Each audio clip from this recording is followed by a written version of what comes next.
Николай Синишин и его супруга Алевтина обнаружили сиамского кота в подъезде своего дома. Николай проявил сострадание и забрал кота домой, несмотря на то, что у них уже было одно домашнее животное. Шефство над котенком взял Тимофей, хозяйский пес Балонка. Питомцы ели с одной миски, вместе спали и играли одними игрушками. Хозяева очень любили питомцев, и когда в далеком 1987 году собрались отправиться на своей машине в Крым, то даже не обсуждалось, что Тимофей и Семён тоже едут отдыхать. Но незадолго до поездки случилось несчастье.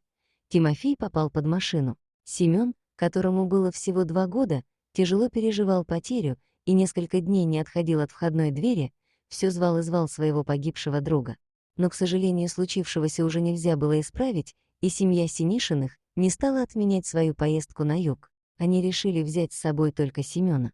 2 месяца Семён наслаждался свободой и теплым южным солнцем, но настало время возвращаться домой.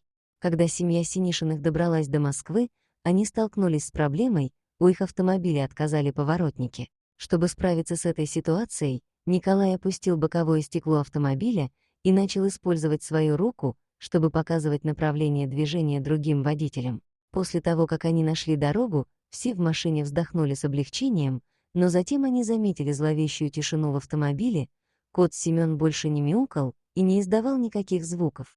Семья Синишиных приняла решение не искать пропавшего кота в Москве, так как это было бы очень сложно и, возможно, бесполезно. Всем было жалко питомца, но время лечит. Смирились с потерей безутешные хозяева. Но спустя 6,5 лет, в 1994 году, к ним в дверь позвонила соседка, которая держала на руках облезлого кота с гноившимся глазом, обмороженными подушечками лап и без когтей. Алевтина не сразу узнала в этом животном своего прежнего питомца Семёна, так как он был очень истощен и выглядел ужасно.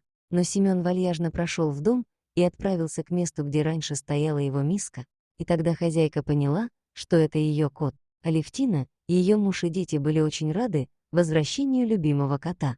История стала известна на весь город, а позже и страну. Сейчас этому славному котику-путешественнику есть памятник, ставшему для жителей города символом отваги и преданности.